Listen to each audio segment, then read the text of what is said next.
नमस्कार दोस्तों, स्वागत है आपका स्टोरी फाइंड चैनल में।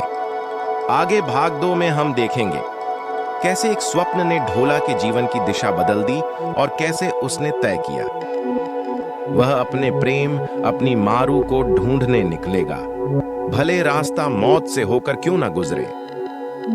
भाग 2, स्वप्न जो सब बदल गया।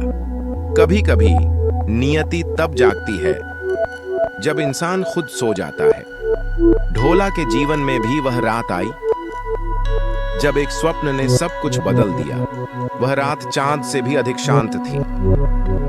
नारवर के महल में दीप बुझ चुके थे और सन्नाटा जैसे किसी रहस्य को छिपा रहा था। ढोला अपने कक्ष में था, पर नींद उसकी आंखों से कोसों दूर। कभी खिड़की से झांकता, कभी चांद को निहारता, जैसे मन में कोई बेचैनी हो। धीरे धीरे नींद आई और फिर वह सपना शुरू हुआ। स्वप्न में मारू। ढोला ने देखा रेगिस्तान का वही अनंत विस्तार, चांदनी में नहाई हुई रेत और दूर एक आकृति सफेद परिधान में खड़ी। वह थी मारू। उसकी आंखों में असीम गहराई थी, जैसे रेत में छिपे किसी दरिया का रहस्य। वह ढोला को देख रही थी, पर चेहरे पर मुस्कान नहीं थी, सिर्फ प्रश्न थे। हवा में उसकी आवाज गूंजी, ढोला, क्या मेरे प्रेम की पुकार अब तक तेरे दिल तक नहीं पहुंची? क्या तेरी आत्मा ने मेरी आहट महसूस नहीं की? ढोला ने उसे पुकारना चाहा, पर आवाज गले में अटक गई। रेत का तूफान उठा, मारू की आकृति धुंधली होने लगी और फिर सन्नाटा। ढोला की आंख खुली, दिल तेजी से धड़क रहा था। पसीने की बूंदें माथे पर चमक रही थी। उसने पहली बार महसूस किया कि उसका दिल अब सिर्फ राज्य या कर्तव्य के लिए नहीं धड़कता। कहीं बहुत दूर कोई आत्मा उसे पुकार रही थी, प्रेम की जागृति। सुबह का सूरज उगा, पर ढोला के भीतर एक नया सवेरा जन्म ले चुका था। वह जान चुका था, वह सपना कोई कल्पना नहीं, वह एक संकेत था। कहते हैं जब प्रेम सच्चा हो तो वह देवताओं के भी कानों तक पहुंचता है। ढोला के दिल की गहराई में अब वही पुकार गूंज रही थी।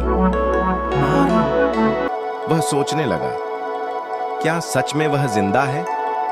क्या यह सब झूठ था जो मैंने सुना? दिल कहता हां, पर दिमाग अब भी संदेह में था। राजमहल की दीवारें उसे बांधने लगी। हर कर्तव्य, हर जिम्मेदारी अब बोझ लगने लगी। उसे बस एक ही चेहरा याद आता, वह रेत में खड़ी मारू की छवि। महल का विरोध, लेकिन प्रेम की राह कभी आसान नहीं होती।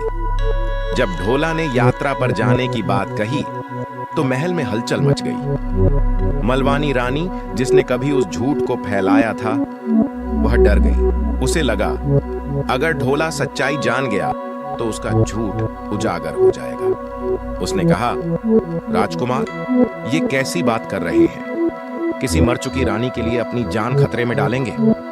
ढोला शांत रहा, फिर बोला, अगर वह सचमुच मर चुकी है तो मुझे रेत के उस पार जाकर ये देख आने दो। अगर नहीं तो मुझे अपने पाप का प्रायश्चित करने दो। राजा पिता भी चिंतित हुए, पर बेटे की आंखों में जो दृढ़ता थी वह किसी योद्धा की नहीं, किसी प्रेमी की थी।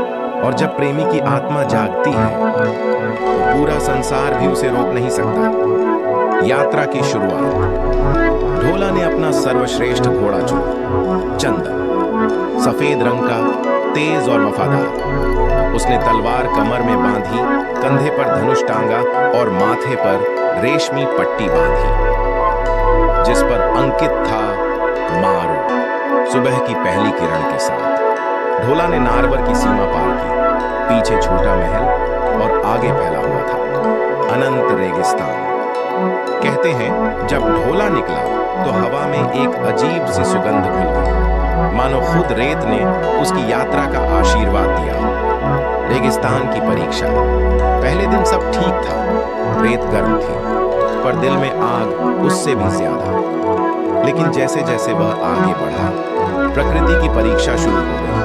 आंधियां चली, इतनी तेज कि इंसान का नामो निशान मिटा गया। पर ढोला रुका नहीं। तूफान को चीरकर आगे बढ़ता गया। कभी उसे प्यास सताती तो वह रेत पर हाथ रखकर कहता, मारू, बस थोड़ा और किसी चमत्कार की तरह उसे किसी ओएसिस का जल मिल जाता। कभी उसे लगता कोई उसे पुकार रहा है, ढोला, पर जब मुड़ता तो बस रेत का झोंका उड़कर चला जाता, जैसे रेगिस्तान भी उसकी परीक्षा ले रहा हो। क्या उसका प्रेम सच में इतना गहरा है? नाग का श्राप। एक रात जब ढोला रेत पर विश्राम कर रहा था, तभी एक सरसराहट सुनाई दी। उसने मशाल उठाई तो देखा एक नाग उसकी ओर रेंग रहा है। वह डरने वाला नहीं था, पर नाग ने फुफकारते हुए कहा, कौन है जो इस निषिद्ध भूमि में प्रवेश कर रहा है? ढोला बोला, मैं ढोला हूं, नारवर का राजकुमार, अपनी रानी मारू को खोजने निकला हूं। नाग हंसा, कई आए, कोई लौटकर नहीं गया। यह रेत प्रेमियों की नहीं, बलिदानियों की है। ढोला ने अपनी तलवार निकाली, पर नाग ने कहा, शस्त्र से नहीं, सत्य से जीतो। ढोला ने आंखें बंद की और बोला, मेरा सत्य सिर्फ प्रेम है। नाग शांत हो गया। वह धीरे से सर झुकाकर बोला, जा राजकुमार, तेरा प्रेम सच्चा है, रेत तुझे रास्ता दिखाएगी। कहते हैं वह नाग किसी सिद्ध अर्षि का रूप था, जो प्रेम की परीक्षा लेने आया था, रेत का रहस्यमय मार्ग। अब ढोला आगे बढ़ा, पर अब रास्ता अलग था, सीधा नहीं, घुमावदार, जैसे रेत खुद उसे मार्ग दिखा रही हो। कभी उसे हवा के साथ कोई धुन सुनाई देती, जैसे मारू का नाम पुकार रही हो। कभी रेत पर कुछ निशान उभरते, घोड़े के नहीं, किसी स्त्री के पग चिन्हों जैसे। वह हर निशान को देखकर मुस्कुराता, मारू, मैं आ रहा हूं। कहते हैं उस यात्रा के दौरान ढोला की आंखों में चमक और चेहरे पर दृढ़ता थी, जैसे वह अब सिर्फ इंसान नहीं, प्रेम का प्रतीक बन चुका हो। भाग 2 समाप्त। भाग 3 में आगे। अगले भाग में ढोला की मुलाकात होगी एक रहस्यमयी साध्वी से, जो उसे बताएगी मारू तक पहुंचने का मार्ग, पर उस मार्ग की कीमत होगी उसकी आत्मा का एक हिस्सा।